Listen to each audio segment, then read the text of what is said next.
Welcome to No Match for a Blaster, Star Wars Role-Playing Podcast, Season 2, Episode 12, Back and Forth. I'm your host and treasurer of Star Roosters Fan Club. I don't get a lot of work with that. Edo Davis. If you're new here, No Match for a Blaster is an actual play podcast featuring the Morality Plays crew playing the Star Wars Role-Playing System by Fantasy Flight Games. And now it's time to thank our Blaster Heads of the Week, Liz Beatty. At this level, Liz gets access to our exclusive Patreon feed to listen to our episodes days early. Thank you, Liz. To be our next Blasterhead or Nerfhead of the Week, be sure to subscribe to us on Patreon at patreon.com/moralityplays. To keep up to date with new events and upcoming projects, follow us on Facebook at No Match for Blaster or on Twitter at No Match Podcast. So, get out your Star Wallets, because it's time to get back to the crew of the Atheon as they're landing on Julius Station.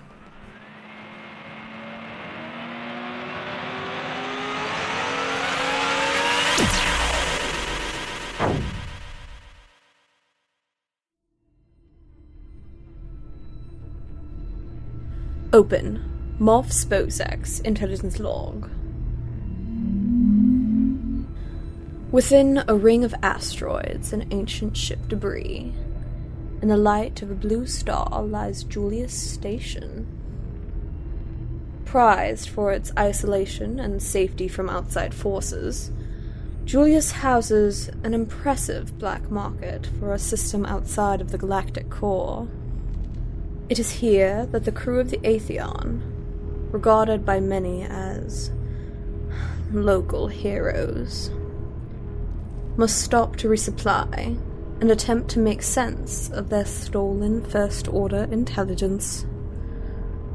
Close. Intelligence log.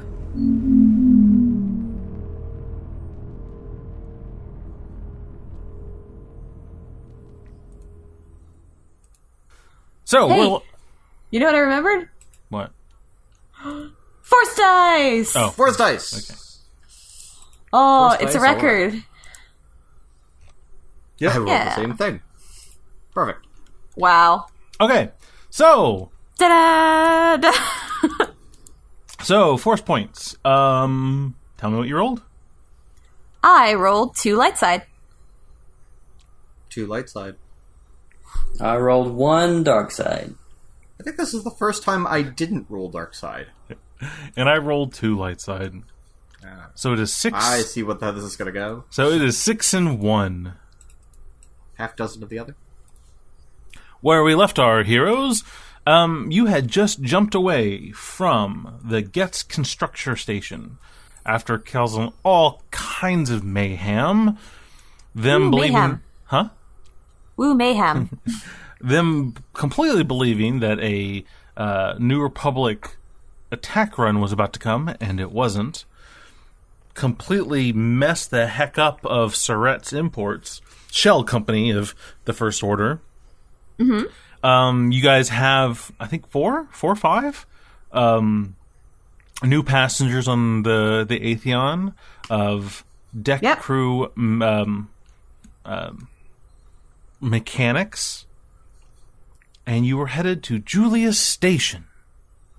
Yeah, I think last time we were trying to... We kind of spent a minute trying to determine what we wanted to do with them. Did we decide we wanted to just drop them off on Julius? I was gonna say, I don't even remember saying we were going to go to Julius. Well, the idea was that we were going to bounce between different places, so just in case our signature was able to be tracked, they wouldn't track us directly home. Because these people don't know that you're New Republic either. Right. Mm-hmm. Also, you all have, I think, around, 35,000 credits? 40,000. Well, yeah, but... Well, you gave some of it away. We gave some away. Some was still in the lockbox. I think $5,000 is about safe. Does that sound safe? Yeah. I mean, that seems like a lot to me, but okay, sure. How much did you think you left in the box? I don't know. Okay. Some credits. Plot amount of credits. Plot amount of credits. But we can go with 35, that's fine. Cool. So, there's not really anywhere to spend that if you wanted to on Hoban. I mean, we could go to a concert. A lot. Yeah. We ain't giving Star Rooster 35,000 credits. He don't need that. So, as the Atheon drops out of hyperspace, you see in front of yourself a massive, massive debris field of different ships of different sizes and parts of ships, all in this coalescing cloud. You guys have all been here before. No. Two of you have all been here before. And 2 out of the 5 of us 7 have not been here before. Yeah. oh, yeah. Did you count Imp? 8. There you go. So 3 out of the 8 of us. All right, what's that in a decimal?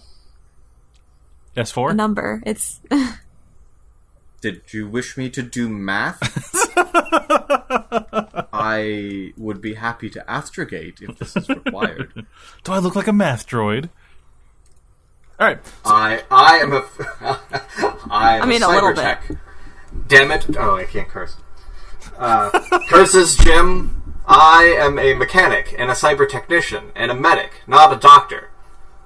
Wait, let me try that again. So the mechanics from the Get station, they're not really aware of Julius station. So when you jump out and you start moving towards the debris cloud, they'll ask, "Where are we going?" That is a good question. There's a space station in the middle of this debris field.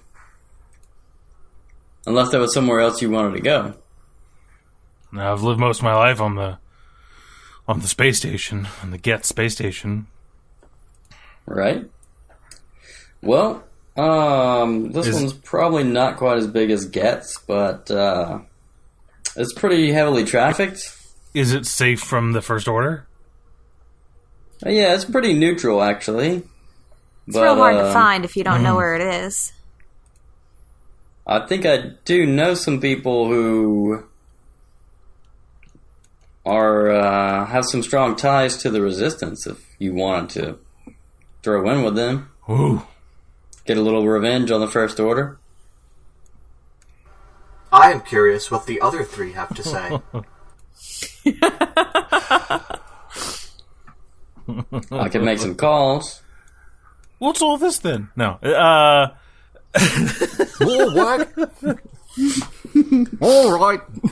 Left, right, SCV left, right. calling in. Okay, so we cannot do that. I played more StarCraft. Than Right, I get that.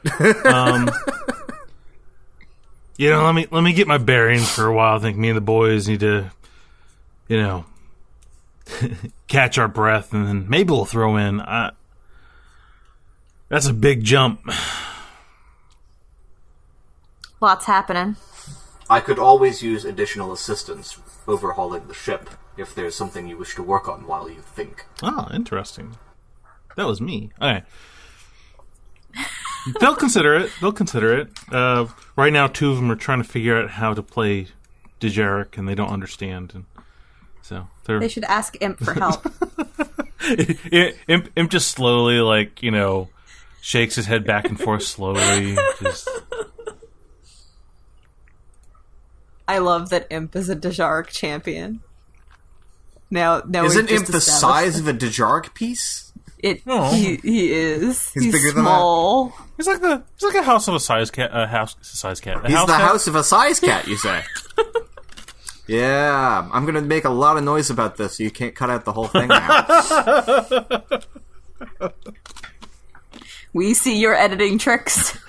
All right, so the Atheon we raise you jokes. The Atheon approaches the debris field and moves pretty slowly to bob and weave between some of the bigger pieces of debris.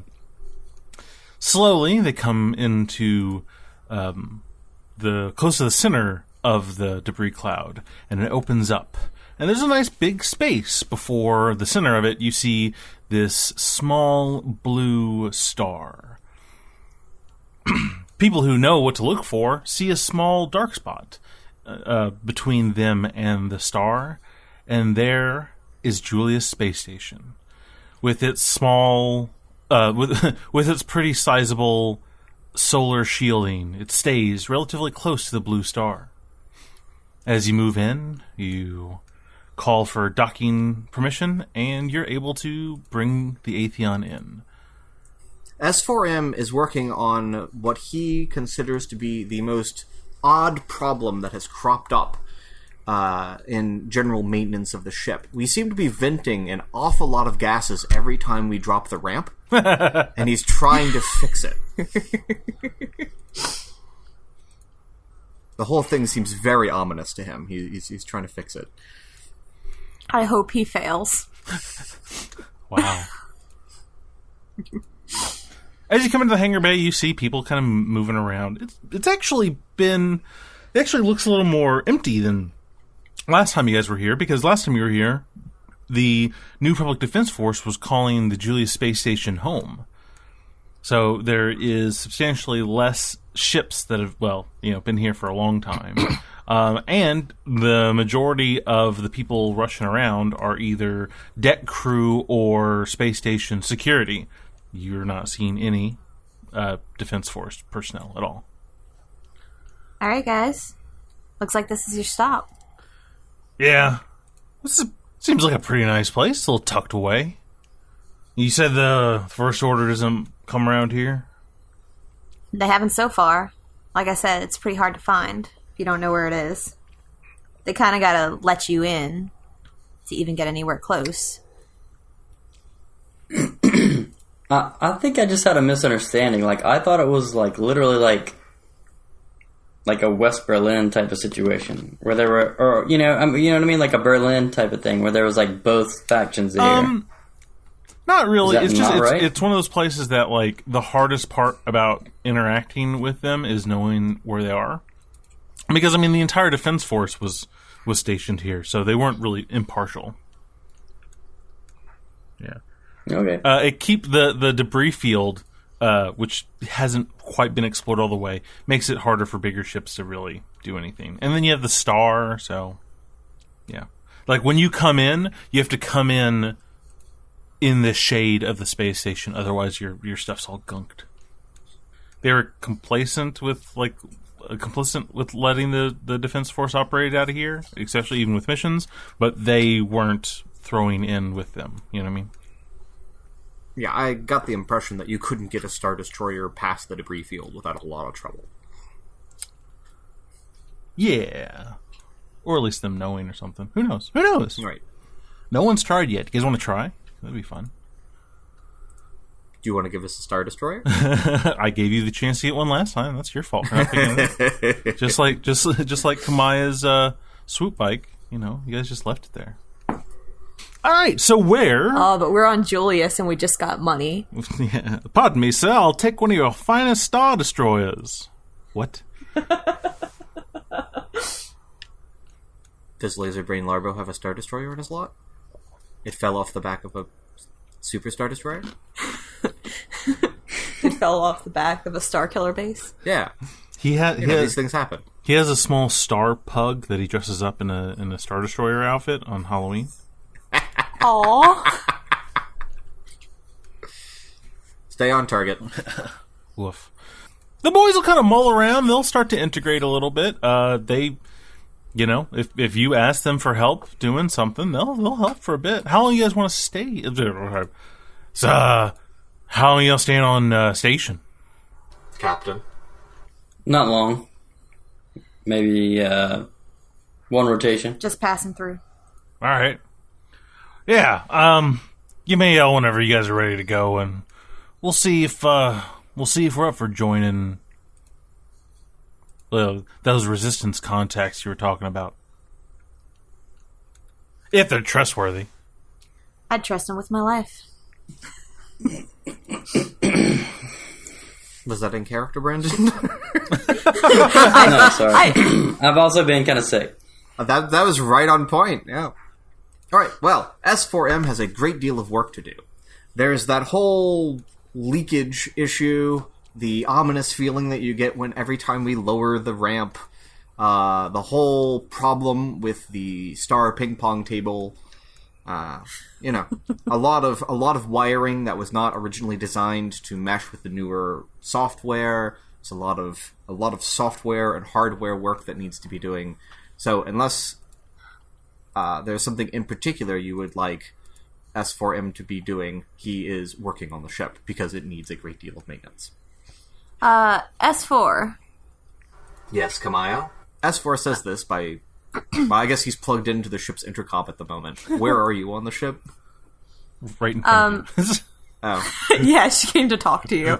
So, she popped in. In that case, S4M will talk through the ship, but turn his head around 180 degrees and face backwards, while still working on whatever he's working on.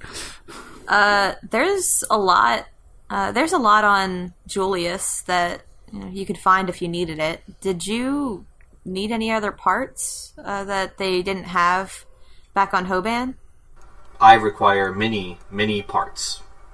Oh. Okay. Well, now might be a time to go and look for them. This also might be the first time that some of If you didn't notice before... Thank you, Ida. If you didn't notice before, S4M is sporting a brand new eye. And shoulder and upper bicep. Yes. That's true. It is gleaming white. It's an eye and an eye shoulder.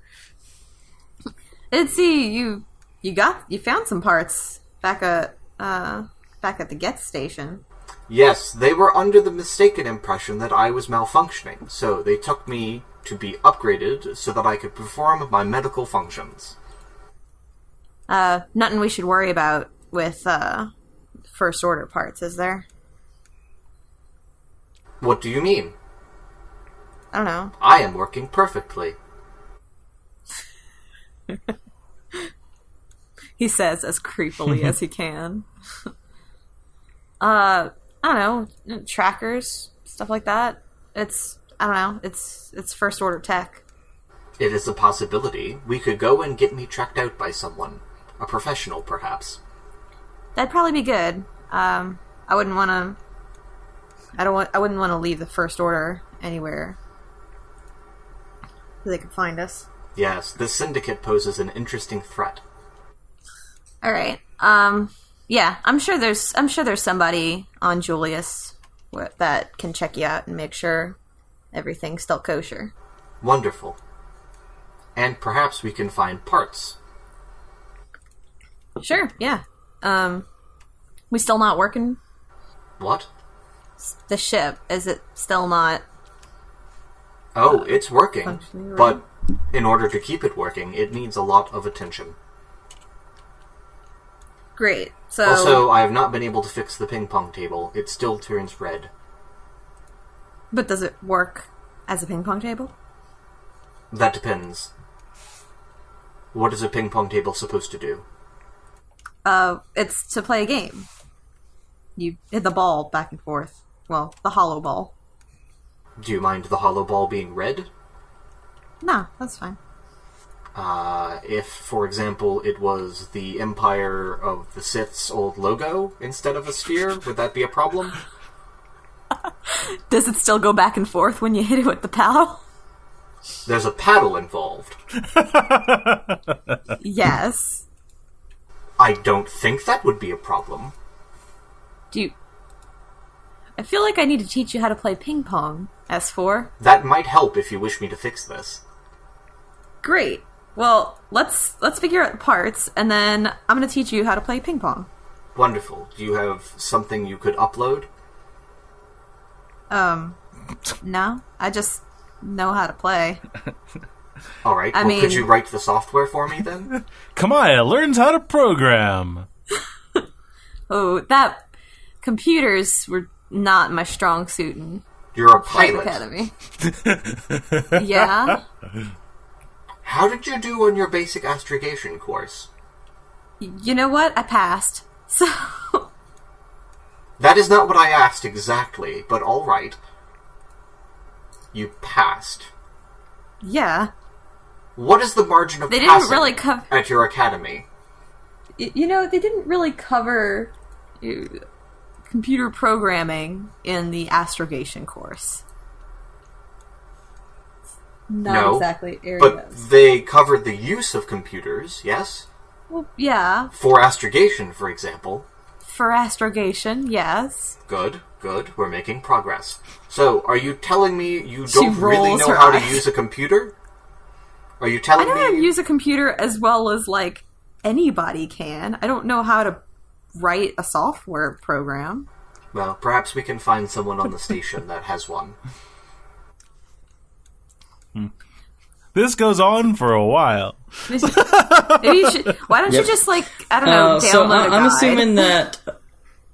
I'm assuming that even though the resistance moved the majority of their forces to Hoban, they still have a base here. Is that right? They have still have like a small contingent, very small, mostly information.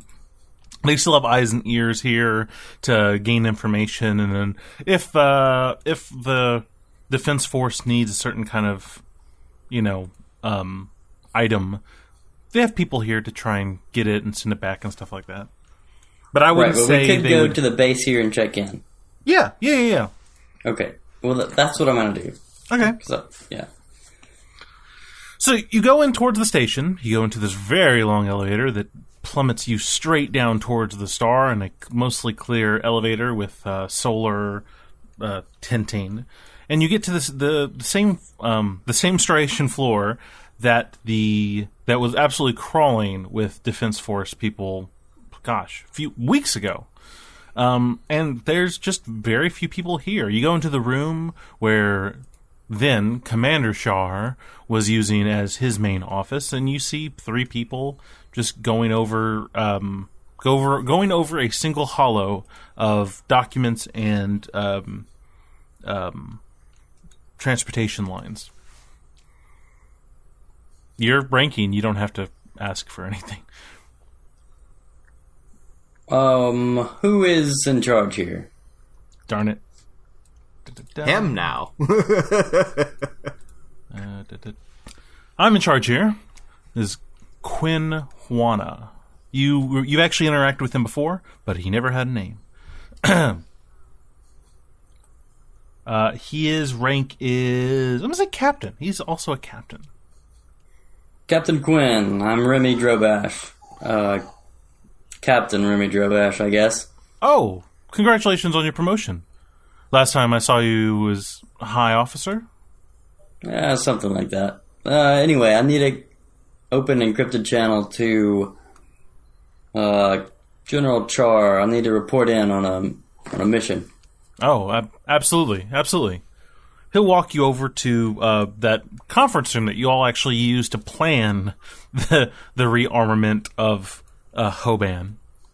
There's a nice big hollow display in the center, and there's some computer banks. That means that this thing's going to be super secure. Okay. Absolutely.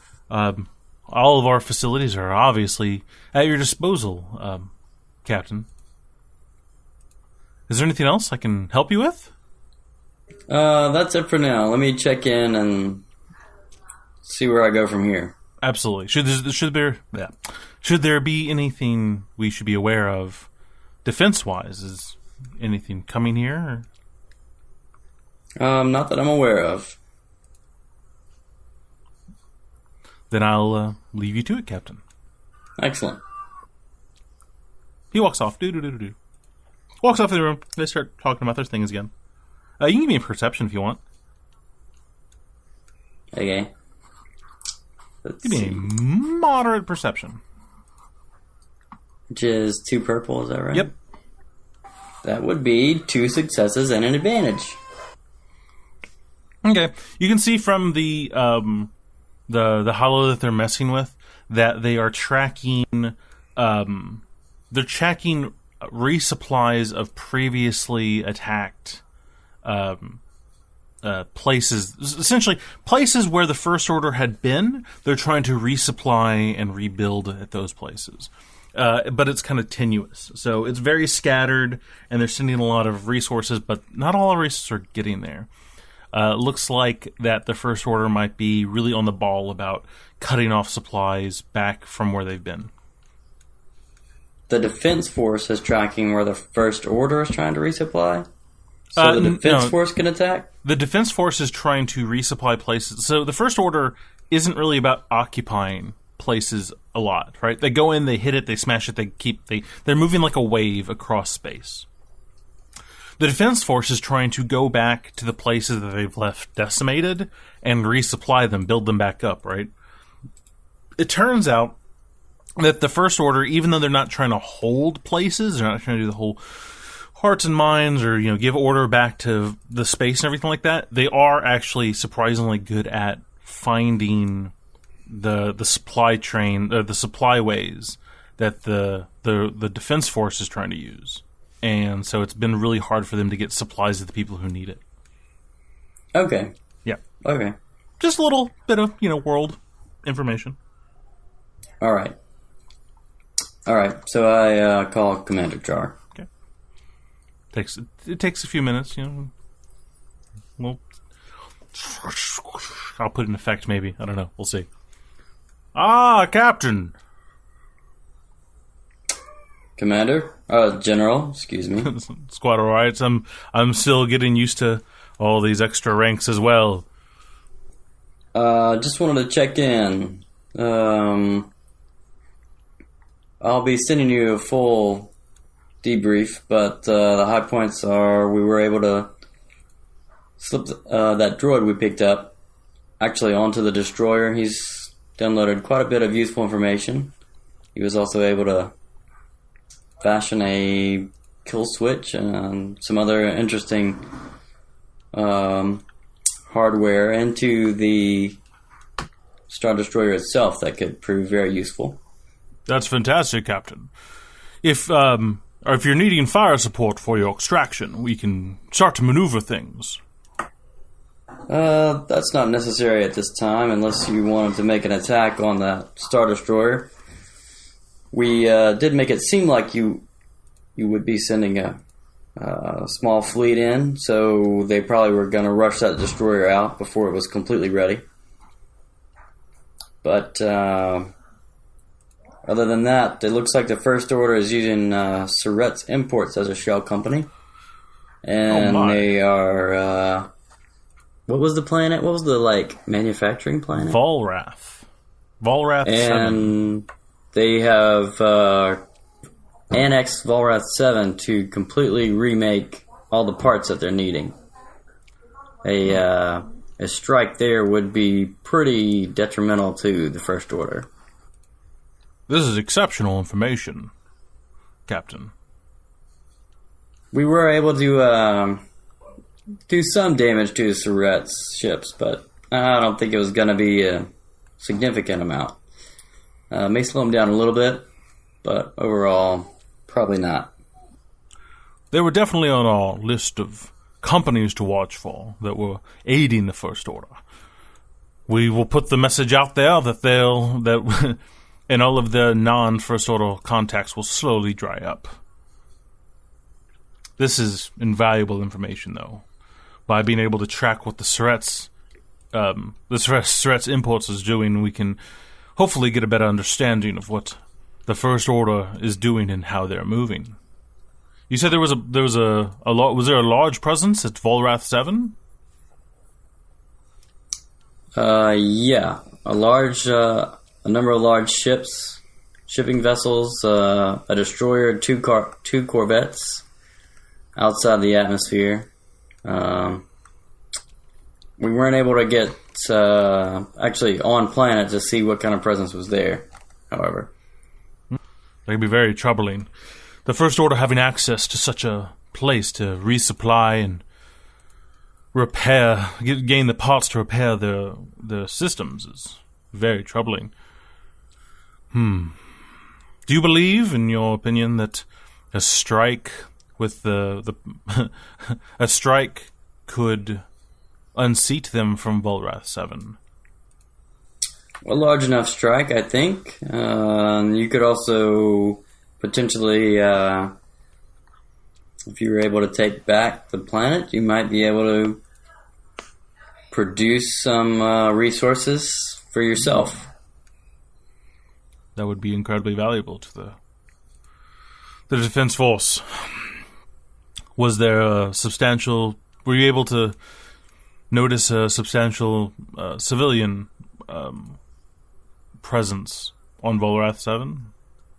There were a number of shipping vessels that some seem to be more in line with the First Order, and some sort of displaced by them, I guess you could say. Well, you've done an exceptional job, Captain. If you would like, we could. You are far ahead of the time that was expected to be needed for the mission that you had in front of you. We could absolutely start to muster a strike force, and it may take a day or two to bring in the ships that we would need to be able to do a proper strike on Valrath 7. I am concerned about the civilians on site. The First Order has been known to use tactics that use such civilians as leverage whenever an outside attack becomes noticed. We could muster those people, muster our forces, and if you think there's an avenue for you to be able to gain more information or perhaps partake in the strike, you're more than welcome to. This is the first information we've gained of actions on Valrath 7, so... I think we could definitely lend a hand in the strike, and if you want us to try and sneak in ahead of time and see what other information we could gather, that's something we could try and do as well. Very good. I'll start mustering our forces here soon. I will call. I will have details of the forces that we're able to gather relayed back to you within one cycle. Were you able to gain the information from the Star Destroyer? Oh, yeah.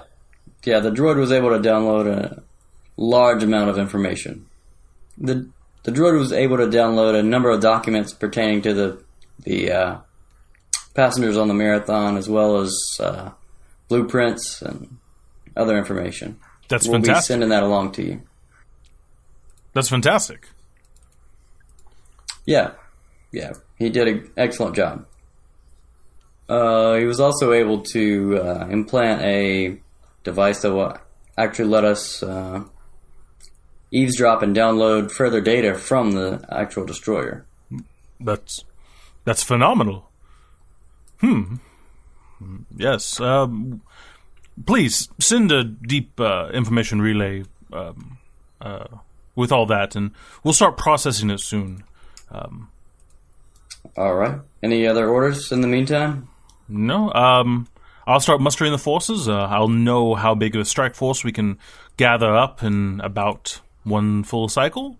I see, you're calling from Julius, so it seems that you've more than likely... It seems that everything's been going smoothly. No, we're very... I am very interested to see how this information from the Star Destroyer comes out. No, exemplary, Captain Drobash. Absolutely. Your team and your newest edition, of course, directly the droid. Fantastic work. Fantastic work. Thank you, sir. All right, if that's it, I guess we will stay here until further notice. Very well.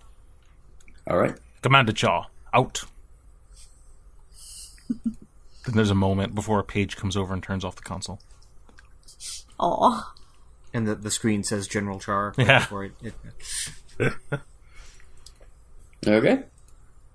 Yep, the other people are still working in their little room, You visibly get done.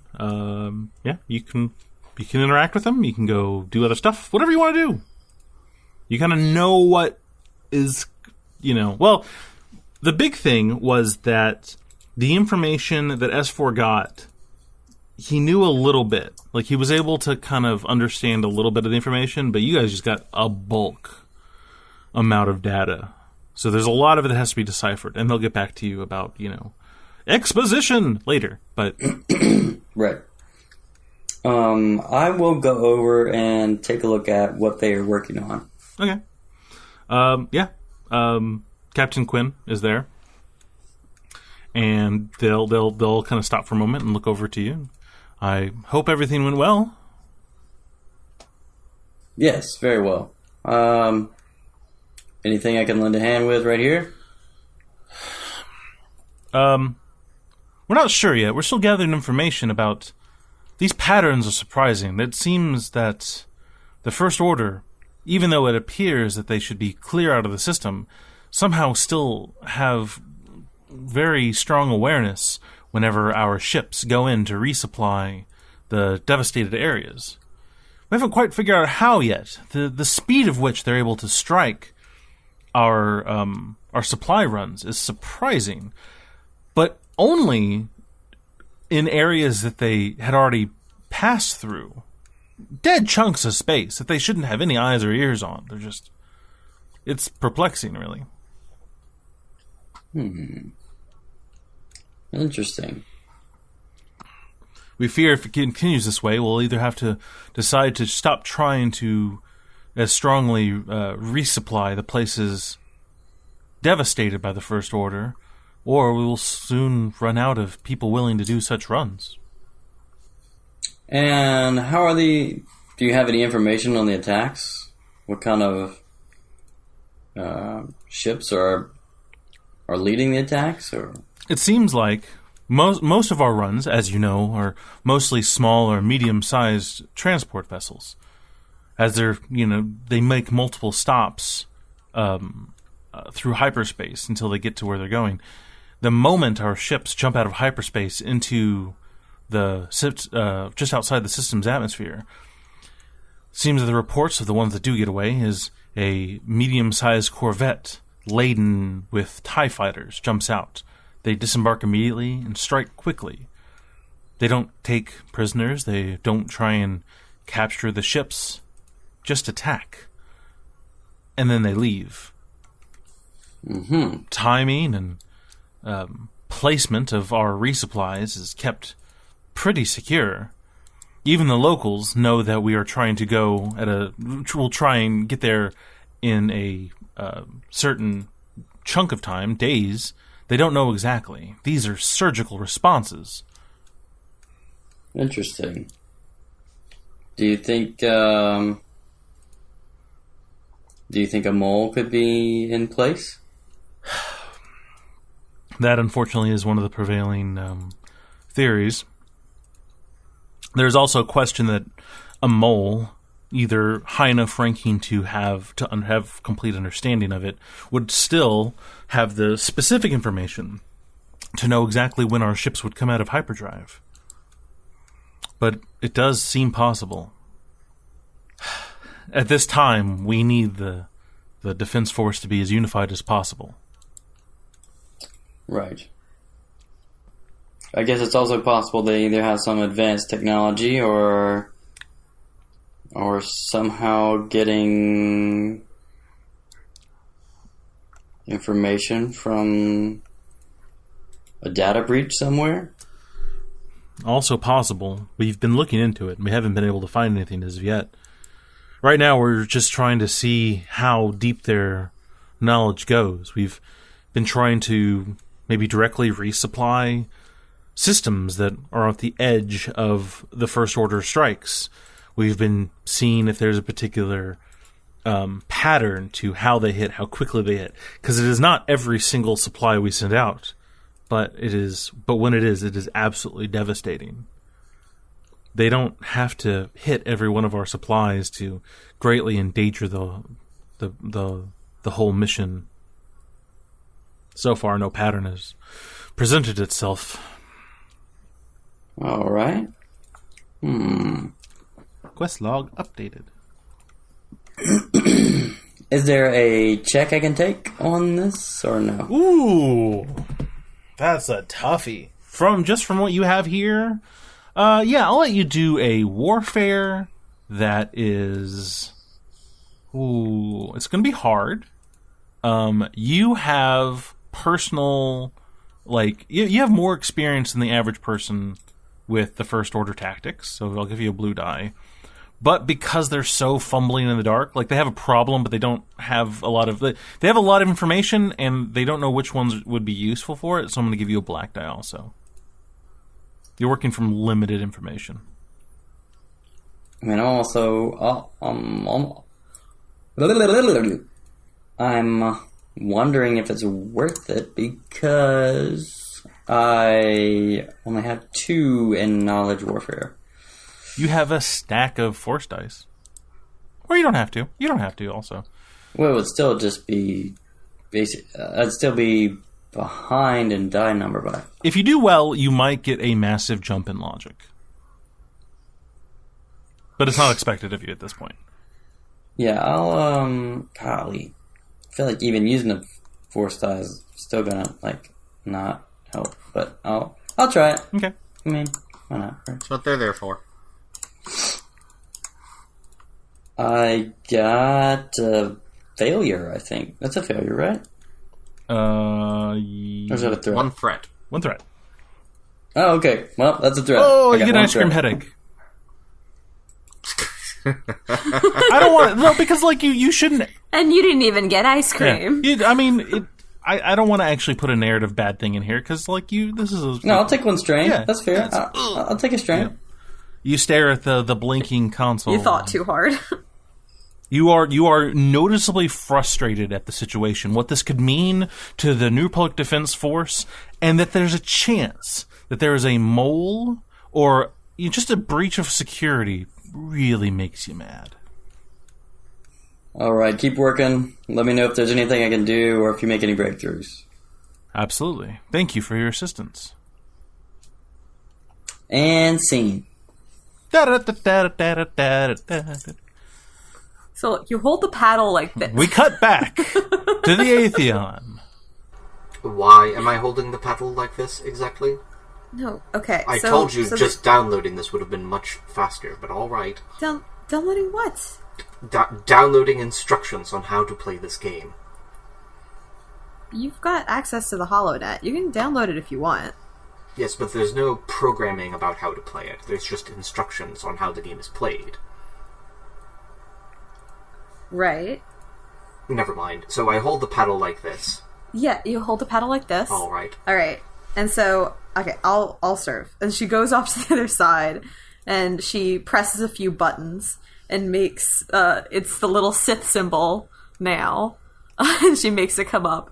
And then she goes, when I hit it to you, you have to hit it back. So you hit it with the paddle. I hit it with the paddle? And it goes right past you. Let's try again. Boop, boop, boop. The droid anticipates where it's going to land based off of its movement, and the paddle is already there when it gets there. That works. S4 would angle his paddle in a way that recenters the ball every time. Right, you keep knocking it out of alignment, so I keep putting it back in place. The worst ping pong player. Or the best. After a while... Meanwhile, I am uploading the data dump that I got into the ship's banks, so that I can then transfer it easily. And I'm compiling a report for the captain. Mm-hmm. Oh yeah, it's all been sent. You can do that in a blink of an eye. Yeah. Oh yeah. Yeah. Well, there was a lot of data. I ththought I might spend some time ping-ponging while I did it. Remi, you return to the Atheon. You come up the ramp and you hear the exact same kind of conversation you left about an hour ago. S4M hits the ball with his droid reflexes and tries to see if he can get it past the pilot with the pilot reflexes. Yeah, and your low little agility score. Yes, my very bad agility score. She's been that's not my job. She's been putting it right back at you. Yeah, she's been popping it right back at you to make it really easy. Yep. At Remi, as you come in, none of the mechanics are here. They've all kind of disseminated throughout the thing. You have comms for them, so if you ever want to reach them, something like that. I assume. I mean, I made the offer, so if they do want to join up, I assume they'll contact me. Yeah. Hi. Hey, Remi. as she S4M spins his head around because, of course, he's got his back to the door at the moment. Welcome back, Captain. We are making some progress with the Star Ping Pong table issue. I'm sorry, I can't do it with a straight face. Let me try that again. Let me try it again. Okay, go ahead. Welcome back, Captain. We are making some progress with the ping pong issue. And as he's turned around, she manages, because he's focused on the captain, she manages to hit the ball. And I want it to go and, like, bounce against his head. As I said, some progress. Thanks for listening. To make sure you don't miss any big updates, follow us on Facebook at No Match for a Blaster, or on Twitter at No Match Podcast. If you enjoyed our show, please leave us a review on iTunes, and visit our Patreon at patreon.com/moralityplays. No Match for a Blaster is a podcast by Morality Plays. Star Wars, Edge of the Empire, Age of Rebellion, and Force and Destiny are made by Fantasy Flight Games and Lucas Books. Our theme is by Kevin MacLeod, sound effects by Tristan Longren, Bendis, and Akmov. And I would like to thank my amazing players. Brandon playing Remi Drobash, Gerald playing S4M3L, and Bobby playing Camiya. And of course I'd like to thank you, our listeners. And we'll see you again soon in a galaxy far, far away.